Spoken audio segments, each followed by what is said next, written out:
Karim Bitar here with The Beat London. As you can see, we are here, transatlantic traveller with Maeta in London. How are you, darling? I'm good. How are you? You good? I'm fantastic, to be honest. Are you still enjoying this? We can still do I it. am. I really like it. Nobody gives me props to hold, so not props, but you know what I mean. We have a sensational artist in the UK called Pip Millett, and I interviewed her once with these. She grabbed them. She was just like, these are not too light. Really? Not actually doing their job, but I can promise you. I kind of feel the same way. I can promise you they're doing their job. Yeah. I promise you. So trust me. And I wanted to speak to you about Teen Scene actually very quickly. One of my favourite tracks from your 2021 Habits EP. And I think you speak about living in Indiana and then moving to LA.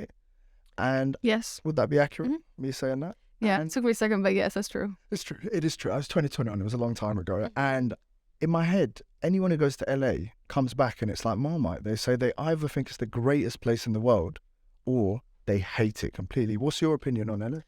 I think at first it was the greatest place in the world because I was out of Indiana. So honestly, any place is a lot better. But now I'm kind of just like, it's cool. But it's snowing now, to be honest. Like it's raining and snowing. So it's snows not. in LA. The other day it snowed for the first time and everybody was posting videos. And I'm like, thank God I'm gone, even though it's cold here. But yeah, LA's not the same right now because the weather is so bad, But to be honest. better than Indiana. Oh, yes. I don't know too much about Indiana. I know about the Indiana Pacers. I know basketball, but Really? why are you so? I'm so shocked that you would know that. Nobody knows that. I barely know that. But yeah, I don't know. Indiana has all seasons, so I guess it's normal. LA's just hot, but right now it's kind of like everybody thinks the world's ending. And outside of the weather, it's a nice. Yeah, it's a You're great enjoying place. this? It's a great place. Yes. Okay, I like that. I'm enjoying that. Yeah. And you've obviously, so we're talking about your 2021 Habits EP. You've just released new single "Sex," written by Kehlani, sampled in Yes. Floetry's "Say Yes," which is sensational. And you famously can't spell sex without X, Yes. as you say in the track. What is it about that one X you just can't let go of? I've been trying to figure that out for like 4 years, and I literally have no clue. I don't know. There's something. He has me wrapped around his. So it is about someone. Yeah. What can you tell the Beat London about this young gentleman? This man, I was like 19. I came to LA, met him, fell in love, and it's just been a thing. It was hard because when I came to LA, he was one of the first people I met and knew, so I kind of found comfort in him, and I think that's kind of hard to let that go. So maybe that's it. Maybe it's a deeper thing, but the sex is also great, so that's why the song's called Sex. I noticed. I'm not gonna. Yeah. And the thing is, sometimes you got the physical side, the sex is great, but I sometimes think with these exes, they have us emotionally. It's like an emotional manipulation, and he or she, or whoever it is, they know how to kind of press the button, which gets you back in a way. Yeah, he knows exactly what he's doing. And what kind of techniques does he use? I'm gonna air it. I'm hooking him up right now. No, my thing that I've been realizing is that I like a challenge. So I think that he kind of gives me a challenge. He gives me a little bit and then goes away a little bit, and I'm just like reaching for more. But that's a very famous technique, playing hard to get. Yeah. Oh God. I don't really support playing games in this kind of romance thing, but I have realized, actually in my adult life, I've actually realized that playing hard to get works. It works so well, but I can't stand games either. But sometimes if I'm in a relationship, because I've tried with no games, it's not as fun or entertaining. And I think not even that it's fun, but it's something, there's something missing. And maybe it's that. I don't know. Okay, I hear that. And you've been promoting that very same single. It's sensational, by the way. Congratulations. Thank you. And you're promoting it at New York Fashion Week. Yes. And I heard you took over the Museum of Sex. Sex, yes. What was that experience like? It was amazing. I was so nervous nobody was going to show up, but I actually had it was like triple capacity RCPs. So it was amazing. It was kind of awkward because some of my team was weird because we're in the Museum of Sex. We don't talk about sex. We're in the music business, that's not normal for us. So it was a little weird. But once we all drank a little bit, got comfortable and it was fun. See, but I've always heard that kind of drunk English people are like sober Americans. So I'm surprised you're saying Really? you needed a drink to get loose. I've always thought Americans are loose from the go. Seriously? I'm grouping you guys. It's a big country. Some people, not so much my team. I mean, some people there. I'm loose normally, but some people not. But the older ones weren't. But that's an interesting thing. I never heard that. No, definitely. I think it's definitely famous among the Brits that people need a few drinks as like a social lubricant. Yeah. Once you have a few drinks, it's like all hell breaks loose. Shenanigans are definitely involved. Well, I know that because I had a crazy party experience when I came here the first time. Tell us more. I just went to this club, and it was like some weird sex shit in the back. And I was just, it was on my team, and we were all wasted. Is this in London? It was Cirque.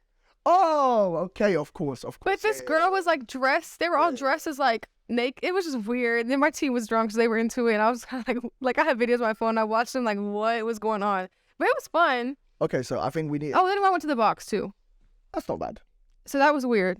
We need to give you a more wholesome clubbing experience in London. When you come back next time, we'll go out a big group of us and we'll do a proper like night out. I think Cirque and the box are the only two things you've done here in London. Yeah. You haven't done enough. And tape, but that was just fun. But yeah, the box was crazy though.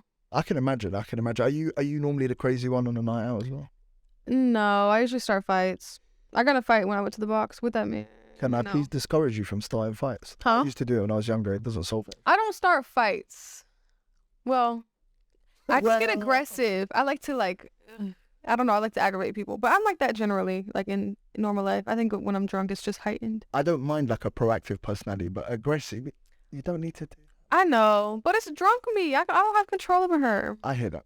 Yeah. And, you know what? I'll leave it at that. And probably, I'm going to ask you a question, which probably thousands of people have been in your DMs, messages about. I saw a photo on Instagram of you with Pharrell. Oh, yes. Working on your next project. I mean, how is he helping you put together the vision for that project? He was amazing. So we did like 4 songs. I did 2 days with him and we started 4 songs.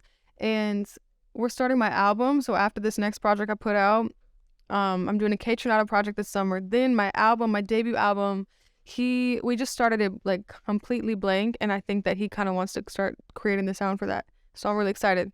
And I think he's excited to work with somebody new and kind of develop a sound. So yeah, it's going to be really exciting. We have more dates coming in a few weeks. So my eyes have lit up because I'm a huge Kaytranada fan. And I know he produced Teen Scene, if I'm not mistaken. Yes. Right? What's this Kaytranada project? So he has 1 song on my upcoming project.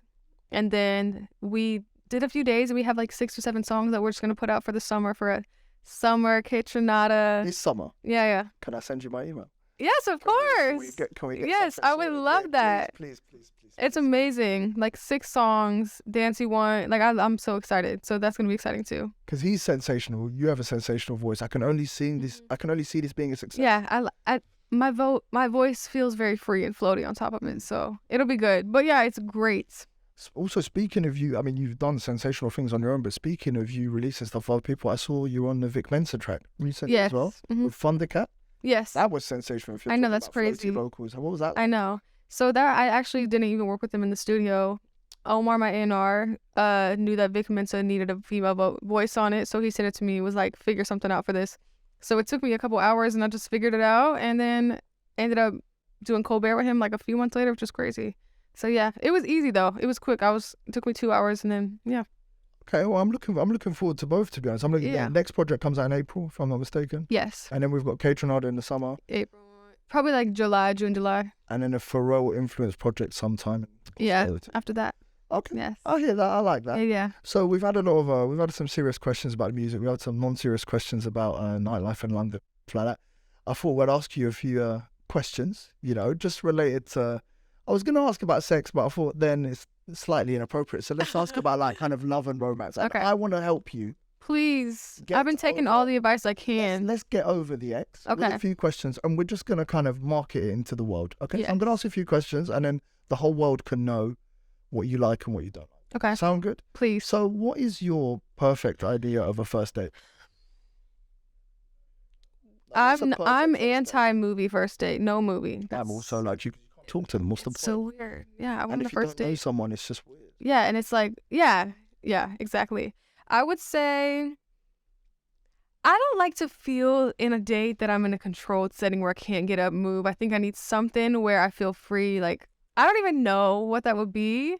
Maybe like drinks. I don't know. Help me out. Adventure. Yeah, but not something too much, because I'm not like, I don't know you. I don't want to experience some crazy shit with you. I don't even know if I like you. So maybe I would say dinner. I mean, dinner is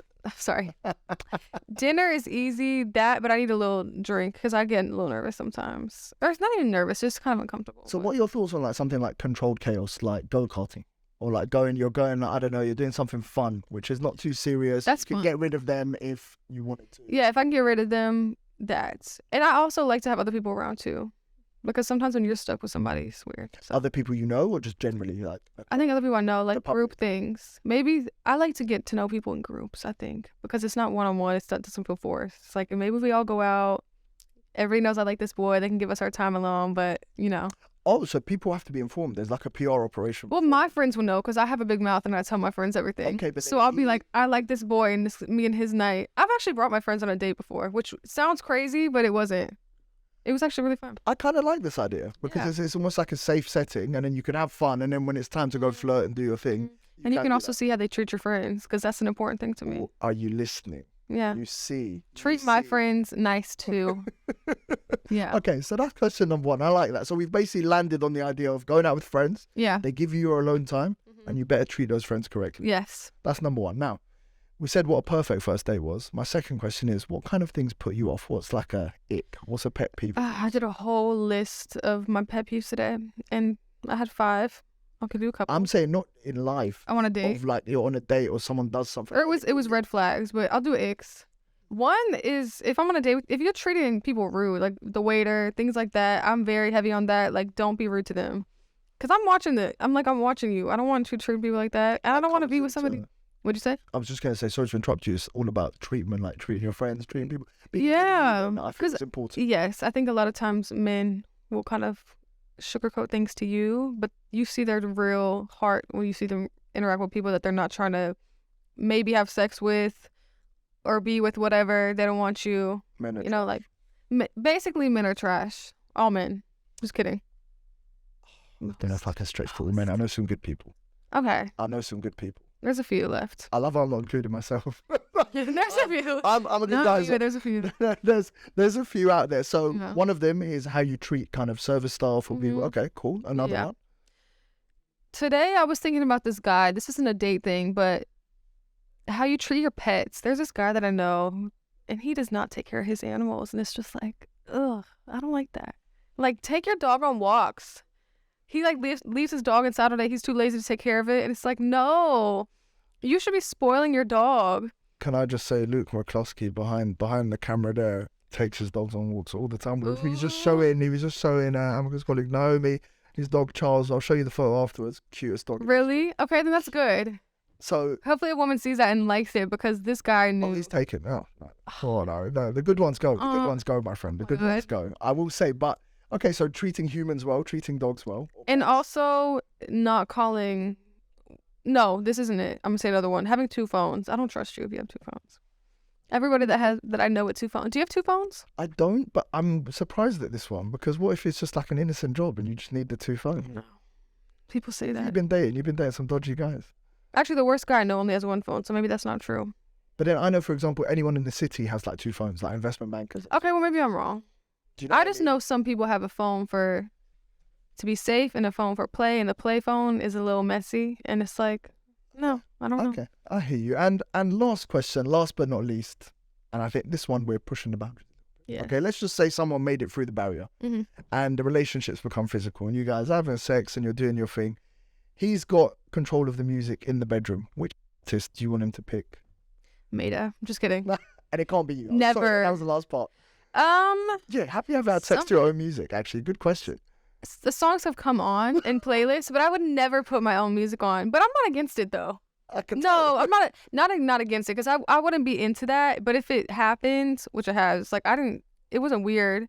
But I wouldn't be like, let's listen to me. Like, no, please, because I'm gonna be critiquing my own music while I'm having sex with you. That sounds a bit off the tone. I would say an artist, something older, like old R&B, old passionate R&B, nothing new, because everything new is toxic, including me. I need some old, like, passionate something. Some Usher, by the sounds of it. Maybe older than that. Like, I'm trying to think of who. I don't know, something that's gonna make me feel like we're in the 70s. I don't know. Have a little thing. Get back to me. The same time when you send me the Kaytranada tracks, can you just let me know at the bottom of the email? Yeah, I'll let you know. By the way, was X. I gotta figure it out.